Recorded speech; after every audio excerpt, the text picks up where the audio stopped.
Hoje a gente vai mergulhar de cabeça num estudo que, olha, traz uma nova esperança na luta contra o Alzheimer. A gente vai ver como uma coisa tão simples, tão do nosso dia a dia como caminhar, pode ser, na verdade, uma das nossas defesas mais poderosas contra essa doença. Todo mundo já ouviu falar, né? Exercício faz bem pro cérebro. Mas o grande mistério, a pergunta de $1 milhão que os cientistas tentam responder há anos é: como? Como é que isso funciona lá no nível biológico? O que acontece dentro da nossa cabeça que cria essa proteção toda? Pois é, e o jeito que os pesquisadores foram atrás dessa resposta é o que deixa essa investigação toda tão fascinante. Vamos dar uma olhada nos detalhes. Bom, a base para essa descoberta não é qualquer coisa não. É um estudo importantíssimo, de longo prazo, o Harvard Aging Brain Study. Pensa só, estamos falando de dados coletados por até 14 anos, com quase 300 participantes e ainda por cima publicado numa das revistas científicas mais respeitadas do mundo, a Nature Medicine.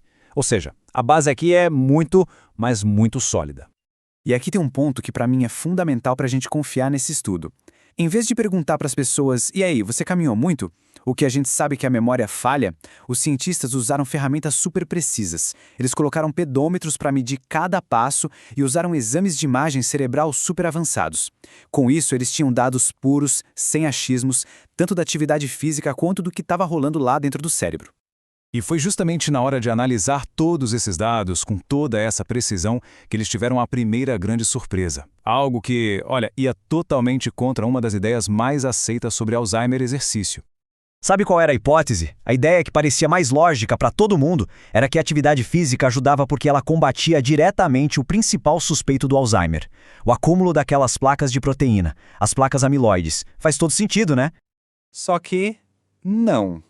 Para surpresa geral, a descoberta foi que a atividade física não tinha efeito nenhum na quantidade de placas amiloides. O principal suspeito da história continuava lá, intacto. E isso só deixou o mistério ainda maior. Então, como é que o exercício estava protegendo o cérebro? E aqui está a pista fundamental. O que os dados mostraram foi o seguinte: nas pessoas que tinham muitos depósitos de amiloide, aquelas que se exercitavam mais tinham um declínio cognitivo muito, mas muito mais lento. Ou seja, as placas estavam lá, mas a atividade física criava uma espécie de escudo protetor. O exercício não limpava a sujeira, mas impedia que ela causasse tanto estrago. A pergunta era: como? A resposta para esse mistério, pessoal, está num segundo personagem dessa história do Alzheimer. É ele que vai nos mostrar o verdadeiro mecanismo que está por trás dessa proteção toda. Para entender isso, a gente precisa falar da proteína tau. Pensa assim, no Alzheimer, as placas amiloides são tipo fósforo que risca e acende a chama. Mas são os emaranhados dessa proteína tau que funcionam como um incêndio em si, se espalhando, matando os neurônios e aí sim causando os sintomas que a gente conhece, como a perda de memória. E é aqui que vem o clique, o momento eureka do estudo.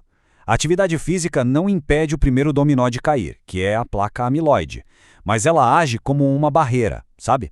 Ela segura o próximo dominó, a proteína tau, e faz com que ela caia muito, muito mais devagar. Ao quebrar essa reação em cadeia, o exercício consegue proteger as células do cérebro e manter as funções cognitivas, mesmo com o gatilho da doença já presente. É incrível. Ok, tudo isso é fascinante, mas vamos para a pergunta que realmente importa no nosso dia a dia? Quanta atividade a gente precisa fazer para ter esse efeito protetor? E a resposta que o estudo encontrou, olha, é ao mesmo tempo surpreendente e muito animadora. A pesquisa descobriu que existe um ponto ótimo. E a boa notícia é, você não precisa virar um maratonista. Uma meta super moderada, totalmente alcançável, entre 5.000 e 7.500 passos por dia, foi aí que eles viram os maiores benefícios. Agora dá uma olhada nesses números que são impressionantes. Os dados mostram que mesmo pouca atividade já faz uma diferença gigante, reduzindo o declínio cognitivo em 40% comparado com quem é inativo. Mas o grande salto, o maior ganho, acontece quando a pessoa sai do sedentarismo e atinge essa faixa moderada, com uma redução de mais de 50% no declínio.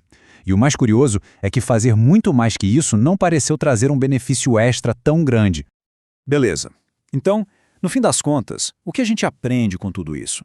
O que essa descoberta significa para a nossa saúde cerebral e para o nosso envelhecimento?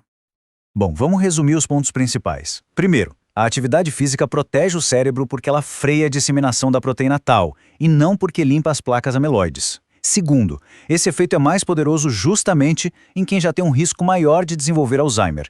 E terceiro, e talvez o mais importante, uma meta super atingível, ali na casa dos 5 a 7.500 passos por dia, já garante uma proteção enorme.